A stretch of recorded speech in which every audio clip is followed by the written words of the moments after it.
అసలు ఛత్తీస్గఢ్ నుంచి విద్యుత్ కొనుగోలులో ఏం జరిగింది? ఛత్తీస్గఢ్ నుంచే కాదమ్మా, ఆ రోజుకి మనం ఇంకా అంతకంటే ముందు నుంచి హర్యానా నుంచి తీసుకుంటున్నాం, అక్కడ ఎన్టీపీసీ జజ్జర్ పవర్ ప్లాంట్ నుంచి, తమిళనాడు నుంచి తీసుకుంటున్నాం, కుడంకలం నైవేలి లిగ్నైట్ కార్పొరేషన్ నుంచి. అసలు భారతదేశంలో ఎక్కడ దొరికినా విద్యుత్ కొనుక్కరావాలి అనేది దేశంలోని అన్ని రాష్ట్రాల పాలసీ. ప్రత్యేకించి దక్షిణాదిలో విద్యుత్కి ఎటువంటి కొరత ఉండదో మనకు తెలుసు. తెలంగాణ రాష్ట్రం ఏర్పడడానికి, తెలంగాణ రాష్ట్రం మలిదశ ఉద్యమం ప్రారంభం కావడానికి మూలమే విద్యుత్. విద్యుత్ పైన చంద్రబాబు నాయుడు గారు ఛార్జీలు పెంచడం రైతాంగం నెత్తిన పిడుగుపాట్లాగా పడింది అని చెప్పి అన్నాడు.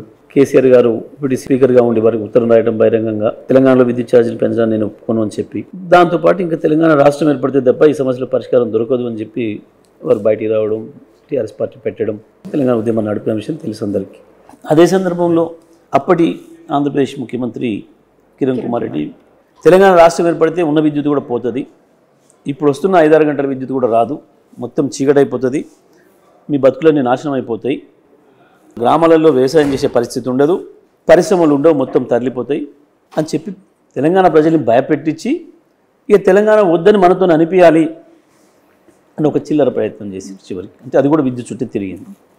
అయితే దీంట్లో మనం గుర్తుంచుకోవాల్సిన అవసరం ఏంటంటే, ఒక్కరంటే ఒక్కరు ఆనాడు ఉన్న మంత్రులు, ఆయన క్యాబినెట్లో ఉన్న తెలంగాణ మంత్రులు దీనికి సమాధానం చెప్పే ప్రయత్నం కానీ, తెలంగాణ ప్రజలకు ధైర్యం ఇచ్చే ప్రయత్నం కానీ చేయలేదు. ఎందుకంటే వాళ్ళకి దాని పట్ల ఆ జ్ఞానము లేదు, ఆ సోయి లేదు, ఆ ఆలోచన కూడా లేదు. ఉద్యమ నాయకుడిగా కేసీఆర్ గారు 24 గంటల్లో స్పందించి మళ్ళీ తెలంగాణ ప్రజలకు ఒక ధైర్యం ఇస్తూ, ఏమి ఇబ్బంది లేదు, తెలంగాణ ఏర్పడితే మనకు లాభం అవుతుంది, మనకు వెలుగులు వస్తాయి, మన కాడ ఉన్న విద్యుత్తును మనం వినియోగించుకోవచ్చు, మనకు నీళ్లున్నాయి, బొగ్గు ఉంది, మనం తయారు చేసుకోవచ్చు, ఇంకా వెంటనే కావాలంటే కూడా పక్కన ఛత్తీస్గఢ్ రాష్ట్రంలో మిగులు విద్యుత్ ఉంది, అక్కడి తెచ్చుకోవచ్చు మనం అనే మాటను కేసీఆర్ గారు ఆ రోజే చెప్పింది. రాష్ట్రం ఏర్పడగానే వెంటనే మొట్టమొదటిగా కేసీఆర్ గారు దృష్టి పెట్టింది విద్యుత్ రంగం పైన. సిఎస్ నియామకం తర్వాత మొట్టమొదటి నియామకం జెన్కో చైర్మన్. అంటే కేసీఆర్ గారికి గంత ముందు చూపు ఉంది, గంత ఆలోచన ఉంది. రానే రాదు తెలంగాణ చీకటి అయిపోతుంది అని చెప్పిన వాళ్ళ మాటలన్నీ అబద్ధమని, తెలంగాణ వెలుగులు నింపుకోగలుగుతుందని 6 నెలలను నిరూపించారు కేసీఆర్ గారు. నవంబర్ నాటికి గృహ వినియోగానికి కావచ్చు, వాణిజ్య వినియోగానికి కావచ్చు, పారిశ్రామిక వినియోగానికి కావచ్చు, మూడిటికి 1 నిమిషం విద్యుత్ పోకుండా 24 గంటల విద్యుత్తును ఇచ్చి ఏర్పాట్లు చేసేసారు. ఆ తర్వాత ఏ వ్యవసాయ రంగం అయితే నాశనం అయిపోతుందో, వేలాది మంది రైతులు మధ్యాహ్నం ప్రాణం ఇస్తున్నారో, అది ఆనాటి ప్రభుత్వం చేసిన దుర్మార్గం వల్ల రాత్రిపూట కనపడక విద్యుత్ షాకులకు గురై, పాము కాటికి గురై, తేలికాటికి గురై, బావులలో పడి ఎట్లా చచ్చిపోయినరో, లేదు వీళ్ళు ఇచ్చిన అరకొర కరెంటుతోని, ఎటుగాని కరెంటుతోని మోటార్లు కాలిపోయి ప్రతి సంవత్సరానికి 1-2 సార్లు పెట్టిన పొలాలు ఎండిపోయి ఆ అప్పులు తీర్చలేక ఆత్మహత్యల పాలై వేలాది మంది రైతులు చచ్చిపోయిన సందర్భంలో రైతాంగానికి కూడా ఊరటనిస్తూ, ధైర్యం ఇస్తూ వరుసగా 7 గంటల కరెంటుని ఇవ్వాలి రైతాంగానికి అని చెప్పి నిర్ణయం చేసి 7 గంటల కరెంటు అందించారు మొదటి సంవత్సరం. 2వ సంవత్సరం నాటికి 9 గంటలు ఇచ్చారు. 3వ సంవత్సరం నిండే నాటికి భారతదేశంలో వ్యవసాయ రంగానికి కూడా 24 గంటల కరెంటును అందుబాటులో తీసుకొచ్చిన ఏకైక రాష్ట్రంగా రికార్డు సృష్టించారు కేసీఆర్ గారు. దీంట్లో రాష్ట్రం ఏర్పడిన తర్వాత ఇంకా ఏం జరిగింది కుట్ర తెలంగాణ మీద? వాస్తవానికి మనకు రియార్నేషన్ యాక్ట్ ప్రకారం 53.96% తెలంగాణకి ఇవ్వాలి.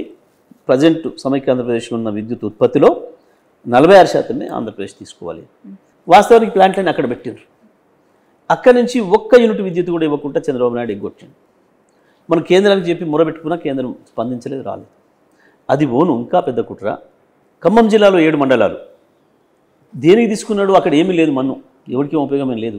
కానీ దాంట్లో సీలేరు పవర్ ప్రాజెక్ట్, అది భారతదేశంలో అతి చౌకగా విద్యుత్తును ఉత్పత్తి చేసే ప్రాజెక్ట్. అది సంవత్సరానికి కొన్నిసార్లు 365 రోజులు ఉత్పత్తి చేస్తుంది, కొన్నిసార్లు 300 రోజుల వరకు చేస్తుంది. దాన్ని కొట్టేయడం కొరకు కుట్రతోనే 7 మండలాలు తీసుకున్నాడు.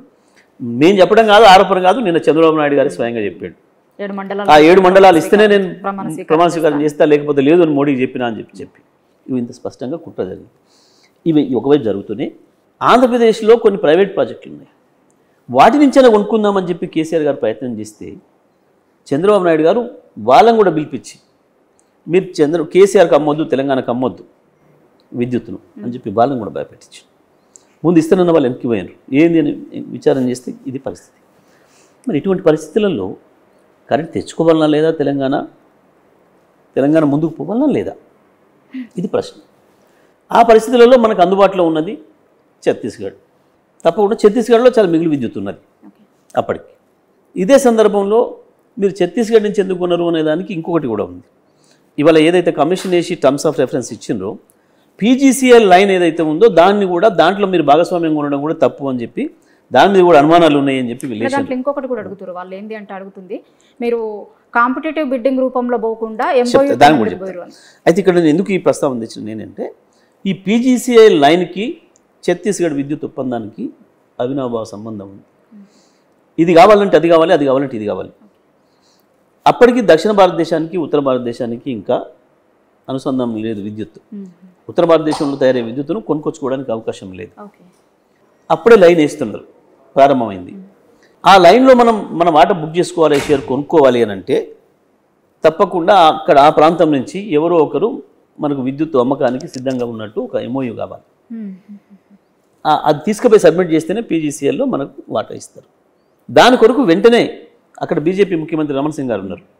వారికి విషయాన్ని వివరించి కేసీఆర్ గారు, ఎందుకంటే దీంట్లో ఇప్పటికే చంద్రబాబు నాయుడు కుట్ర చేస్తున్నాడు, బహుశా దాంట్లో కూడా చేసి తెలంగాణకు రానియకుండా చేయాలని ప్రయత్నం చేస్తాడు. చంద్రబాబు నాయుడు కరెంటు రానియకుండా చేయడమే కాకుండా ఆయన పార్టీకి సంబంధించిన శాసనసభ్యులు ఇదే రేవంత్ రెడ్డి గారి నాయకత్వంలో తెలంగాణ ఏర్పడి శాసనసభ మొదలైన మొదటి రోజు రెండో రోజే తెలంగాణ కరెంట్ ఇవ్వలేని టీఆర్ఎస్ ప్రభుత్వం నశించాలి అని ప్లకార్డులు పట్టుకొని అసెంబ్లీలోకి వచ్చారు. మొదటి రోజే కేసీఆర్ ప్రమాణ స్వీకారం చేసి తెల్లారి రోజు అర్థమైపోయింది కేసీఆర్ గారికి, ఓహో దీని వెనకాల చంద్రబాబు నాయుడు కుట్ర చాలా ఉంది. ఏంది తెలంగాణకు కరెంటు లేకుండా చేయాలి, తెలంగాణకు పరిపాలించుకోవస్తలేదు అని చెప్పి బదనాం చేయాలి, వీళ్ళకు ఉద్యమకారులు కాబట్టి వీళ్ళకి తెలంగాణ ప్రభుత్వం చేయరాదు, ఉద్యమాలే చేస్తారు, నాశనం అయిపోతుంది తెలంగాణ హైదరాబాద్ మొత్తం అని చెప్పి ఒకటి సృష్టించాలి, దాంతో మళ్ళీ సమైక్యాంధ్రంలోనే కలపాలి అని ఒక కుట్ర చంద్రబాబు నాయుడు ఇంక వదలలేదు అప్పటికి. అది స్పష్టంగా అర్థమైంది.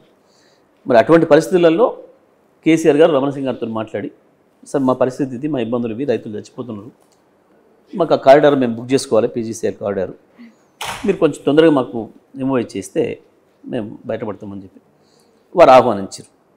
ఆహ్వానించడమే కాకుండా ఇంకో మాట చెప్పారు, మరి మా పార్టీ నాయకుడు దత్తాత్రేయ గారు ఉండండి అక్కడ, మేము వారిని కూడా ఆహ్వానించుకుంటా అంటే పిలుచుకోండి సార్ మీ ఇష్టం, మాకేం సంబంధం లేదు. అది కూడా జరిగింది.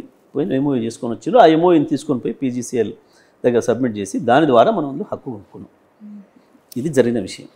ఇక దీని మీద వాళ్ళు చెప్తున్న అభ్యంతరాలు ఏంది, ఆ లైన్కి ఏదో పైసలు ఎక్కువ కట్టినరు, ఛత్తీస్గఢ్ విద్యుత్తును టెండర్ల ద్వారా పిలవకుండా పీపీఐ చేసినారు.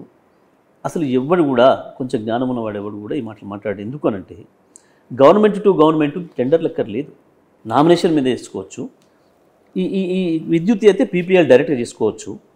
ఎవరం చేసుకున్నా ధర నిర్ణయించేది ఈఆర్సీ, ఎలక్ట్రిసిటీ రెగ్యులేటరీ కమిషన్ అనేది కేంద్ర చట్టం ప్రకారం ఏర్పడిన న్యాయ సంస్థ. లేకుండా కొన్నారు అని వాళ్ళు చేస్తున్న ఇంకొక ఆరోపణ, ఈఆర్సీ ఆమోదం లేకుండానే. ఇది కేవలం ప్రజల్ని చీట్ చేయడం, మోసం చేయడం, అబద్ధాలు మాట్లాడే తప్ప ఇంకోటి. ఎందుకంటే ₹3.90 చెల్లించిన ₹3.90 నిర్ణయించింది ఎవరు?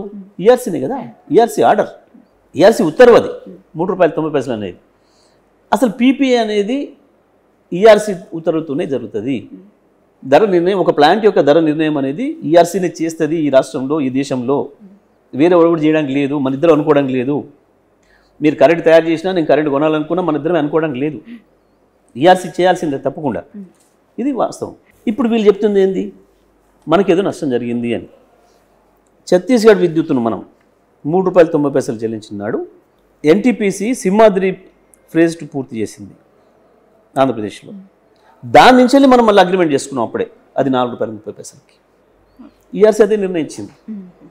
ఈ ధర ఎట్లా నిర్ణయిస్తుంది ఈఆర్సీ అని అంటే, ఆ ప్లాంట్ నిర్మాణానికి అయిన ఖర్చు, ఆ ప్లాంట్లో ఉత్పత్తి చేయడానికి, విద్యుత్ ఉత్పత్తి చేయడానికి తీసుకొస్తున్న బొగ్గు, ఆ ఉద్యోగస్తుల జీతాలు, అన్ని ఖర్చులు కలుపుకొని ఎంత కాస్ట్ పడుతుంది ఒక యూనిట్కి అనేది నిర్ణయిస్తుంది ఈఆర్సీ ఎక్కడైనా సరే. ఆ పద్ధతుల్లో తీసుకోవాల్సింది ఎవరమైనా, అది ఎన్టీపీసీ తయారు చేసినా ఇంకో తయారు చేసినా ఈఆర్సీలో ధర నిర్ణయిస్తే దాని ద్వారానే మనం తీసుకుంటాం. అంతలో జరిగింది అదే, ఇక్కడ కూడా జరిగింది కూడా అదే.